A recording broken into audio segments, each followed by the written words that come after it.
Lixia बेचारी एकदम सुन्न पड़ के अपने गालों को पकड़ ली। उसका चेहरा तो टमाटर जैसा लाल हो गया था। मन ही मन सोच रही थी, हाय रे, ये तो और भी ढीठ होता जा रहा है। एक बार घर पे खाने के टाइम पे किस किया था और अब तो सीधा ऑफिस में ही धर लिया, बदमाश कहीं का। ये सोचते ही वो झट से घूमी और एकदम लाल पीली होके भाग गई। चिल्लाई, ए शेन युआन, तू तो बड़ा ही गया गुजरा स्टूडेंट निकला।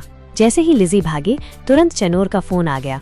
बड़ी घबराई हुई बोल रही थी, ओ ए शेन युआन, तू स्कूल में है क्या? मिस लिन कैफे में कुछ भूल गई है, जरा दरवाजा खोल देगा क्या? वो बस पहुंचने ही वाली है और शाओ और मैं तो बहुत दूर हैं, टाइम पे नहीं पहुंच पाएंगे। शेन युआन एकदम आराम से बोला, ठीक है जी। थोड़ी देर में शेन युआन कैफे पहुंच गया दरवाजा खोलने।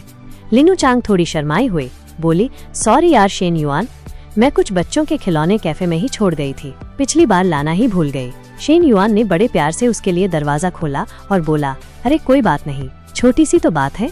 अंदर जाते ही शेन युआन ने लाइटें चालू कर दी ताकि उसे अपनी चीजें आसानी से मिल जाएं। लिनु चांग खिलौने उठा के बड़बड़ा रही थी, ये सब तो पुराने खिलौने हैं, बच्चे खेल के भूल गए, ये वाला वो वाला। शेन युआन पीछे खड़ा होकर मस्त नजारा देख रहा था और खुशी से बोला, अरे कोई जल्दी नहीं है, आराम से ढूंढ लो।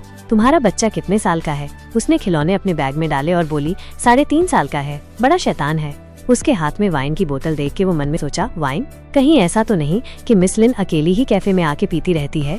थोड़ी देर बाद लिनु चांग इधर उधर देखने लगी, फिर बोली, चलो जी, सब पैक वैक हो गया। उसका मूड थोड़ा उतरा उतरा सा लग रहा था तो वो बोला, क्या हो गया, जाने का मन नहीं है क्या? लिनु चांग एक मेज के पास से गुजरी, हल्के से उसे छुआ और बोली, अरे नहीं, मन तो है जाने का, बस वो पुराने दिन याद आ रहे हैं। ये कैफे तो हर दिन हर रात मेरे साथ ही रहा है। शेन युआन एकदम से सोचने लगा, जरूर ये पुरानी बातें ज़ेंग ज़ानियोंग से जुड़ी होंगी। अगर वो इतनी परेशान नहीं होती तो अकेली आके ऐसे उदास उदास शराब थोड़ी पीती। शेन युआन हंस के बोला, अरे तो क्या हुआ, आती रहना कभी कभी घूमने। लिनु चांग ने सिर हिला दिया, नहीं यार, शायद अब कभी आना नहीं होगा। उसे जाते हुए देख के शेन युआन ने आवाज लगाई, अरे मिस लिन, अगर आपको कोई एतराज न हो तो क्या मैं आपके साथ थोड़ी सी पी सकता हूँ? लिनु चांग ने मुड़ के पूछा, ये ठीक रहेगा क्या? शेन युआन आराम से बोला, अरे क्या दिक्कत है? दोनों एक दूसरे की बात समझ गए और पास की मेज पर बैठ गए। फिर वो वाइन की बोतल निकाली जो अभी रखी थी और दोनों के लिए एक एक गिलास भर दिया। शेन युआन ने वाइन डालते हुए पूछा, क्या तबीयत ठीक नहीं है? मुझे लगता है ये सब तुम्हारे घर वालों की वजह से होगा, है ना?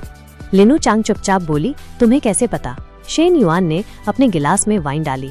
उसने आराम से कहा, अरे यार, मैं तुम्हारे पति ज़ेंग ज़ियोंग को जानता हूँ, वो फोर्स स्टोर का डायरेक्टर है ना? मैंने उसके पहले के कारनामों के बारे में सुना है। चेनोर उसकी एम्प्लॉय थी, वो तुम्हारे पति की वजह से ही तो नौकरी छोड़ के गई थी, है ना? लिनु चांग एकदम हैरान हो गई, उसके चेहरे पर उलझन साफ दिख रही थी। वो बोली, क्या वो दोनों? शेन युआन ने लिनु चांग के गिलास से अपना गिलास टकराया और फिर पिछली कहानी सुनाने लगा। अरे यार, कुछ खास नहीं था, ज़ेंग शाओयोंग बस उसे अक्सर परेशान करता रहता था। चेनूर बर्दाश्त नहीं कर पाई तो चली गई। इस पर लिनु चांग की सांस अटक गई।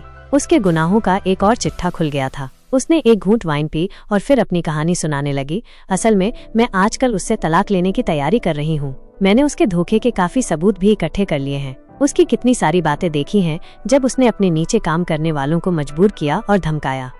ये कहते कहते उसने दर्द से अपना सिर पकड़ लिया और बोली, मेरी शादी उस साल हुई थी। मैंने सच में कभी नहीं सोचा था कि वो ऐसा आदमी निकलेगा, लेकिन फिर सोचती हूँ कि वो मेरे बच्चे का बाप है तो हिचकिचा जाती हूँ। चिंता होती है कि मेरे बच्चे का क्या होगा अगर वो अकेले माँ बाप के साथ बड़ा होगा तो क्या उसे कोई दिमागी परेशानी होगी? शेन युआन ने इस पर उसे एकदम पक्की सलाह दी, जब फैसला करने का टाइम आए तो एकदम पक्का फैसला करो। बच्चे जरूरी तो हैं, लेकिन अगर तुम इस सिचुएशन को अपने बच्चे के सामने खींचती रहोगी तो बच्चे को और भी ज्यादा नुकसान होगा। इसलिए चाहे तुम्हारे लिए हो या तुम्हारे बच्चे के लिए, तुम्हें सही फैसला लेना ही होगा। लिनु चांग ऐसे बोली जैसे उसे कोई ज्ञान मिल गया हो। तुमने जो कहा वो बिल्कुल सही है। उसने शेन युआन को हैरानी से देखा और मन में सोचने लगी, मैंने तो पहले बस यही देखा था कि ये जवान और दिलदार है, पर सोचती हूँ तो ये तो मेरी सोच से भी ज्यादा समझदार निकला। इसमें तो एक अलग ही कशिश है। ये सब बातें तो ज़ेंग ज़ानियोंग में कभी थी ही नहीं। वो उसे अपने सामने वाइन पीते हुए घूर रही थी। उसके दिल में एक सुकून सा छा गया था। वो मन में सोच रही थी, सही कहते हैं, सिर्फ मर्द की सूरत नहीं देखनी चाहिए, पर हैंडसम मर्दों के साथ रहने में कम से कम अच्छा तो लगता ही है। वाइन और थोड़ी शर्म की वजह से उसका चेहरा लाल हो गया था। लिनु चांग धीरे से बोली, शेन युआन शुक्रिया। शेन युआन ने बड़े अदब से जवाब दिया, अरे इसमें शुक्रिया की क्या बात है। वो एक गिलास वाइन खत्म करके लिनु चांग खड़ी हो गई और बोली, चलो चले। शेन युआन भी खड़ा हो गया और बोला, ठीक है। अचानक शायद शराब की वजह से लिनू चांग के पैर लड़खड़ा गए और वो एक तरफ गिर पड़ी। शेन युआन जल्दी से दौड़ के आया और उसे पकड़ लिया। बड़ी चिंता से बोला, अरे ध्यान से। लिनू चांग ने ऊपर देखा और शर्माते हुए बोली, सॉरी। शेन युआन ने बड़े प्यार से कहा, मिस लिन, आप किस बात के लिए सॉरी बोल रही हैं? पर उसके दिल में बेचैनी हो रही थी। वो मन ही मन आह भर रहा था। यार, लिनू चांग ने उछककर शेन युआन के गाल पर एक हल्का सा चुंबन दे दिया, जिससे वो पल भर के लिए हक्का बक्का रह गया, कुछ समझ ही नहीं पाया। चुंबन के बाद उसने अपनी चीजें उठाई और वापस चली गई। वो वहीं खड़ा एकदम खाली खाली नजरों से लिनू चांग की पीठ को देखता रहा। मन में सोच रहा था, ये क्या था? इसने मुझे चूमा क्यों? क्या असली लड़ाई तो अब शुरू होनी चाहिए थी। इधर लिनू चांग भी बड़ी शर्माई हुई थी। वो तेजी तेजी सड़क पर चल रही थी और अपने गालों को थपथपा रही थी। मन में सोच रही थी, जरूर शराब चढ़ गई है। इतने सालों से तो मैंने कभी लाइन क्रॉस नहीं की, बस एक दो बार अपनी जरूरतें खुद ही पूरी की थी।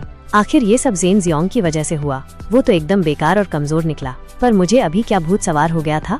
शेन युआन भी इस तरफ हल्का और खुश महसूस कर रहा था। उसने अपना फोन उठाया और चेनोर को कॉल किया। हेलो चेनोर, डॉम बंद हो गया है, मैं अब वापस नहीं जा सकता। क्या मैं आज रात तुम्हारे यहाँ सो सकता हूँ? बाहर कमरा किराए पर लेने में क्या फायदा? चिंता मत करो, मैं आज रात कुछ नहीं करूँगा, बस गले लगूंगा।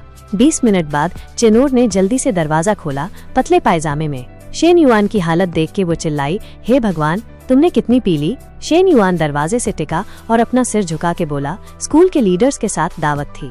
बेचारी चेनोर जल्दी से शेन युआन को अंदर ले गई और चिंता से बोली, पहले 10 मिनट बैठ के आराम करो, फिर नहाना। मैं तुम्हारे लिए हैंगओवर की चाय बनाती हूँ। चेनोर ने बस कुछ कदम ही चले थे कि शेन युआन ने उसे पीछे से पकड़ लिया। वो बड़बड़ाया, रुको, पहले मुझे तुम्हें गले लगाने दो। मुझे गले लगाना है, गले। शेन युआन के हाथ धीरे धीरे उसकी कमर से ऊपर की ओर बढ़ने लगे। चेनोर शर्माते हुए बोली, ये तुम्हारा बस गले लगाना है? शेन युआन ने भोलेपन से कहा, मैं तो बस गले लगा रहा हूँ, मैं कुछ नहीं करूँगा। चेनोर, तुम मेरा कैरेक्टर तो जानती हो। उसके पुराने दिन और उसके साथ की यादें फिर से चेनोर के दिमाग में घूमने लगी। चेनोर मन ही मन सोच रही थी, पहली बार तो उसने पानी पीने के बहाने मुझे बेवकूफ बनाया था, दूसरी बार ट्रेनिंग का बहाना मारा, और इस बार का तो बहाना और भी घटिया है। सीधा बोल रहा है, बस गले लगाऊंगा, कुछ नहीं करूंगा। चेनोर एकदम चुप हो गई, बोली, तुम्हारा कैरेक्टर तो मैंने देख लिया। शेन युआन एकदम मासूम सी आवाज में बोला, अरे चेनोर, क्या हम दोनों के बीच थोड़ा सा भी भरोसा नहीं है? चेनोर का चेहरा लाल हो गया, बोली, तुमने ही तो कहा, तो फिर तुम उस कंबल में सो। अगर बस गले ही लगाना है तो बिना कंबल के भी तो लग सकता है। शेन युआन ने चेनोर को कंबल में दुबका हुआ देखा तो बिना हंसे नहीं रह सका। मन में सोचा, पिछली 2 बार थोड़ी आनाकानी जरूर की थी, पर मुझे लगता है चेनोर ने अब दिल से मान लिया है। पर ये क्या, ये तो अभी भी दूरी बना के बैठी है। खैर, रात तो अभी लंबी है और मेरे पास तरीके भी बहुत हैं। ये सोचते ही शेन युआन को छींक आ गई। चेनोर घबरा के उठ बैठी। वो कंबल में दुबक गया और बड़बड़ाया, ठंड लग रही है, बहुत ठंड है। क्या हुआ? चेनोर ने चिंता से पूछा। शेन युआन, क्या हुआ? वो कमजोरी से बोला, एयर कंडीशनर बहुत ठंडा है। लड़की झट से बिस्तर से उठी और घबरा के बोली, रुको, मैं उसे एडजस्ट करती हूँ। जैसे मछली चारा निगल लेती है, वैसे ही शेन युआन ने चेनोर का गोरा हाथ पकड़ लिया और बोला, अरे इतनी तकलीफ उठाने की क्या जरूरत है? उसने चेनोर को अपनी नंगी बाहों में भर लिया और स्पष्ट तरीके से बोला, एडजस्ट करने की कोई जरूरत नहीं। अगर हम दोनों एक ही कंबल में घुस जाएं, तो फिर ठंड नहीं लगेगी। लड़की फिर शेन युआन के पीछे से हमले का शिकार हो गई, बस चुपचाप सहती रही। शेन युआन बड़ी खुशी से बोला, देखा, अब ठंड नहीं लग रही है। एक जोशीली रात के बाद शेन युआन अगली सुबह उठा, लेकिन चेनोर उसके बगल में नहीं थी। वहाँ बस उसका छोड़ा हुआ एक पत्र था। मैं कैफे चली गई, कमीने, मैंने तुम्हारे कपड़े धो दिए हैं, लेकिन वे अभी सूखे नहीं हैं, इसलिए मैं तुम्हारे लिए कपड़ों का एक नया सेट खरीद लाई हूँ। नाश्ता स्टीमर में है, अगर तुम उठो और ठंड महसूस हो तो उसे खुद ही खोलकर गर्म कर लेना। शेन युआन ने संदेश पढ़ा और इतना गर्मजोशी और खुशी महसूस की कि उसने सोचा, धत तेरी, मुझे ऐसी अच्छी लड़की कहाँ मिलेगी। मुझे उसे पुरस्कृत करना होगा, मुझे निश्चित रूप से उसे पुरस्कृत करना होगा। मैं उसके लिए एक कार्ड खरीदने के लिए समय निकालूंगा। अचानक फोन बजा। लियू मिंगलू एक हॉट बॉडी और एक मजबूत आवाज के साथ स्क्रीन पर दिखाई दी और कहा, तुम मेरे साथ जीएम जिम कब आ रहे हो? मैं तुम्हारा इंतजार कर रही हूँ। शेन युआन ने जल्दी से फोन अलग रख दिया और अपनी आंखें कसकर बंद कर ली। अपने दिल में उसने सोचा, मैं सुबह सुबह ये क्यों देख रहा हूँ? क्या ये सबसे अच्छी दोस्त नहीं है? मैं नहीं देखूंगा, मैं नहीं देखूंगा। लियू मिंगलू ने ये देखकर अपने गोल स्तन फोन पर रख दिए और एक कामुक स्वर में कहा, तुम फोन इतनी दूर क्यों रख रहे हो? क्या बात है? क्या तुम डर रहे हो कि मैं तुम्हें खा जाऊंगी? शेन युआन ने अपने दिल में लियू मिंगलू को तिरछी नजरों से देखा। उसने शाप दिया, धत तेरी।